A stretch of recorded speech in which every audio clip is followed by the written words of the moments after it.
नमस्कार विद्यार्थी मित्रांनो, व्यंकटेश एज्युकेशन अँड संस्कृती या आपल्या चॅनलवर सर्वांचे सहर्ष स्वागत आहे। सर्वप्रथम आपणा सर्वांना दिवाळीच्या लक्ष शुभेच्छा। आजच्या व्हिडिओमध्ये आपण नवनीत दीपावली गृहपाठ इयत्ता 5वी याच्यामधील परिसर अभ्यास भाग 1 हा गृहपाठ आपण सोडवून घेणार आहोत। सर्वांनी व्हिडिओ शेवटपर्यंत बघा, कारण प्रत्येक प्रश्न आपल्या परीक्षेच्या दृष्टीने महत्त्वाचा आहे। व्हिडिओला सुरुवात करूया। आपण सुरुवात करायच्या आधी नेहमीप्रमाणे व्हिडिओ आवडल्यास व्हिडिओला लाईक करा, आपल्या मित्रमैत्रिणींना शेअर करा, चॅनलवर नवीन असाल तर चॅनलला सबस्क्राइब करा। चला करूया सुरुवात। बघा, आपल्या या चॅनलवर आपण दीपावली गृहपाठाबरोबरच आपण मंथन स्पर्धा परीक्षा, ITSC, NMMS, स्कॉलरशिप, अभिरुच स्पर्धा परीक्षा या सर्व स्पर्धा परीक्षांचे आपण प्रश्नपत्रिकांचे सराव संच अपलोड याचे व्हिडिओ आपण अपलोड करत असतो। तुम्ही चॅनलवर ते बाकीचे व्हिडिओ सुद्धा पाहू शकता। याचा मुलांना नक्कीच स्पर्धा परीक्षेमध्ये फायदा होणार आहे। चला करूया सुरुवात।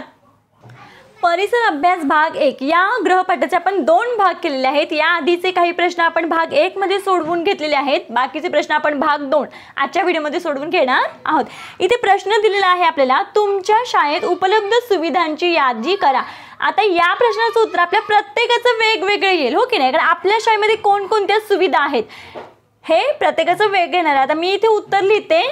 बघा, माझी शाळा, आपल्या शाळेमध्ये संगणक कक्ष, स्वच्छतागृह, क्रीडांगण, अध्ययन कोपरा, शाळेला कुंपण, शालेय पोषण आहार, वाचनालय, प्रयोगशाळा या सुविधा प्रत्येकाच्या शाळेमध्ये असतीलच आणि असायलाच पाहिजे। कारण बघा, संगणकाची ओळख आपल्या विद्यार्थ्यांना झाली पाहिजे, यासाठी संगणक कक्ष गरजेचा आहे, स्वच्छतागृह गरजेचं आहे, कारण स्वच्छतागृह असतील तर मुलांची म्हणजे आरोग्य सुद्धा महत्त्वाचं आहे। क्रीडांगण, मुलांना खेळण्यासाठी क्रीडांगण गरजेचंच आहे। शाळेला कुंपण सगळ्यात महत्त्वाचं आहे। अध्ययन कोपरा, की जेणेकरून मुलांना अभ्यासासाठी एखादा कक्ष किंवा काही असणं गरजेचं आहे। शालेय पोषण आहार, बघा आता सरकारने म्हणजे खूप वर्ष झाले आता सुरू झाले शालेय पोषण आहार, त्याच्यामुळे मुलांचं काय होतं, मुलांना योग्य तो पोषण आहार मिळतो। त्याच्यामुळे मुलांचं आहार जर चांगला असेल तर मुलांची वाढ सुद्धा कशी होते, योग्य होते।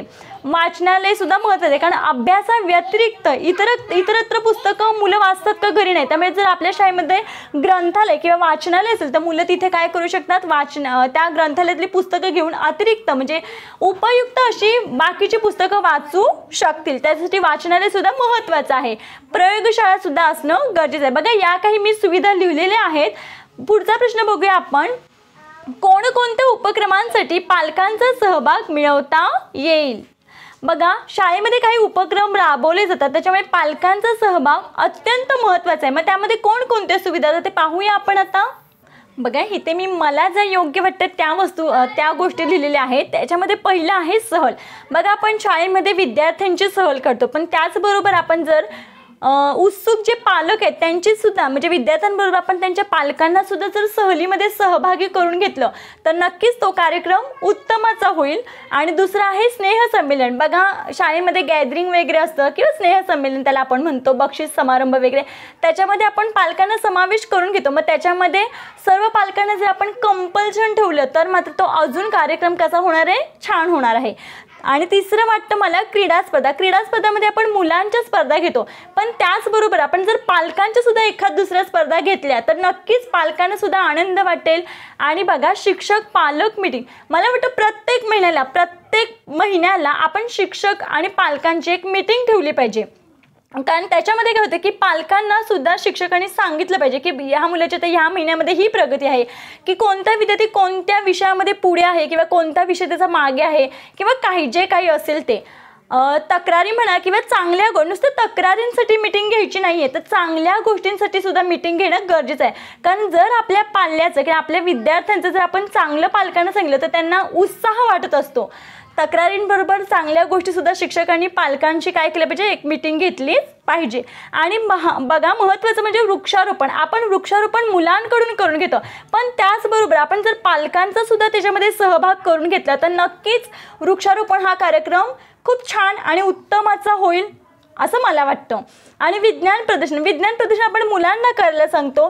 त्यावेळेस आपण जर पालकांचा सुद्धा सहभाग घेतोच. प्रत्येक शाळेमध्ये म्हणजे काही शाळेमध्ये असतो, पण मला वाटतं पालकांचा सहभाग या सर्व गोष्टींमध्ये असणं खरंच गरजेचं आहे. यापेक्षा तुम्हाला काही वेगळं वाटत असेल तर नक्कीच तुम्ही त्या ठिकाणी तुम्ही ते उत्तर लिहू शकता. पुढचा प्रश्न बघा, समोच्च रेषा पद्धतीच्या खालील नकाशात तीव्र उतार आणि मंद उतार दाखवा.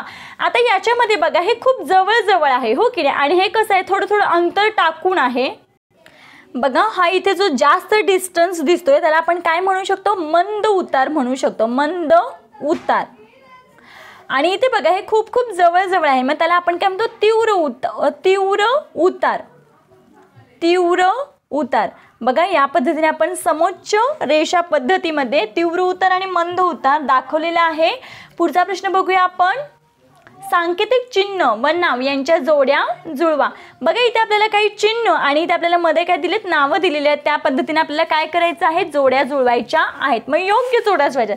बघा आता हे चिन्ह आपल्या प्रत्येकाला माहिती आहे की रेल्वे रुळावरून जाते, हो की नाही. मग रेल्वेचा रुळ कसा असतो, लोखंडी असतो, हो की नाही. मग त्यालाच आपण काय म्हणतो, लोहमार्ग. मग हे चिन्ह आहे लोहमार्ग. दुसरं बघा इथे PO आहे, पोस्ट ऑफिसला आपण मराठीमध्ये काय म्हणतो, टपाल कार्यालय. बघा इथे याची जोडी लावून घेतलेली आहे. आणि हे चिन्ह झऱ्यासाठी आहे, झरा. बघा हे झरा या पद्धतीनं. आता बघायला गेलं तर हे चिन्ह बंदर याच्यासाठी आहे, बंदर. मग बघा जिथे जहाज थांबतात ती जागा त्याला आपण काय म्हणतो, बंदर. मग हे चिन्ह.